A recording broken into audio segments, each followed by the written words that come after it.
Hi, good afternoon, boys and girls. This is Aunty J, also known as Pompey to some of my campers from Christian Camp, and I'm here to tell you the story of the cross this afternoon.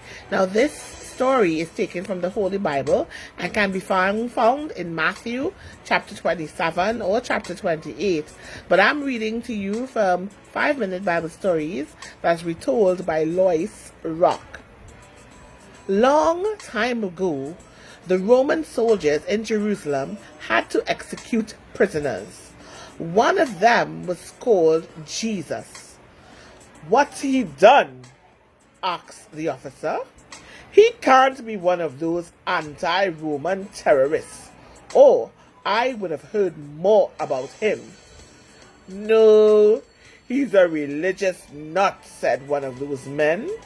"The bigwigs at the temple here don't like him for some reason. Look, here's the notice to be pinned above him. This is the King of the Jews." Those people are always dreaming of having a king to set them free. Well, this can't be him, even if he thought he was.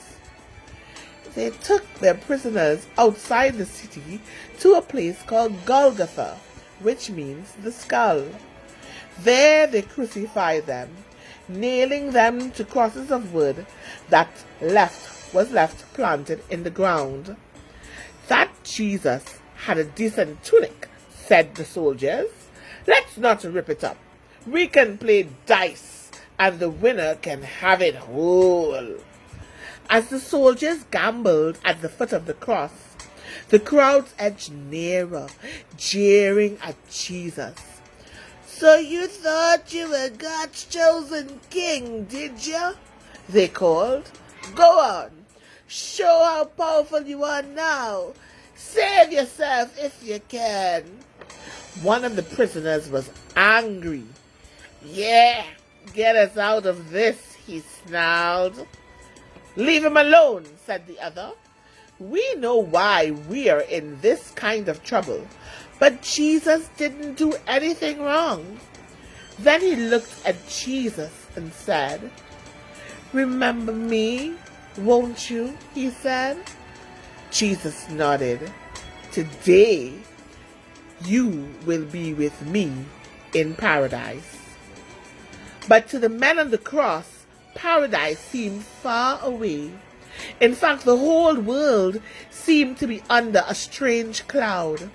At noon, the sun stopped shining and it became as dark as night. At 3 o'clock, Jesus spoke in a loud voice, "Father, in your hands I place my spirit." Then he died. The Roman officer was puzzled. That Jesus was truly a good man, he admitted. "Son of God," some people are saying. I could believe that. He shrugged. He'd only been following orders. Those of Jesus' friends who had gathered to watch began to walk away.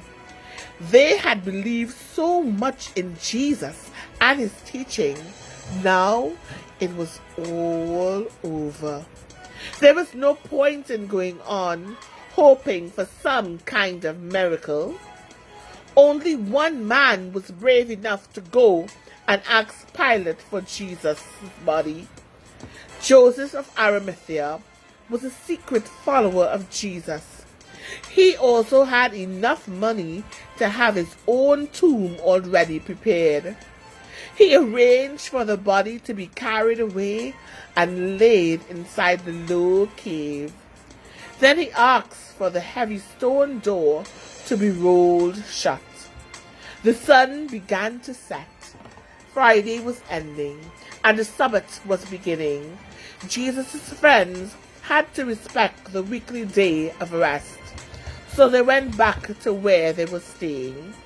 Very early on Sunday morning, some of the women who had followed Jesus went back to the tomb to prepare the body for a proper burial. "Do you think we'll be able to move the door?" they asked. It's very heavy. But when they reached the tomb, the door was open. 2 figures in shining bright clothes stood there. Why are you looking among the dead for one who is alive? They asked the woman. He is not here. He is risen. The women were amazed. They ran to tell the other friends. Something strange had happened for sure. But could Jesus be alive? Surely that kind of thing could never happen.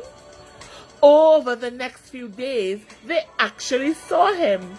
They touched him. They ate with him. They listened to what he had to say. Jesus wanted them to understand the meaning of all that had happened through his life and the meaning of his death and resurrection. Through it all, Jesus had shown people how much God loves them. Now it was their turn to tell the whole world the same good news. The news that God welcomes people as if they were long lost friends. The news that nothing, absolutely nothing, not even death itself, can cut people off from the everlasting love of God. Nothing shall separate you, not even Corona, from the love of God.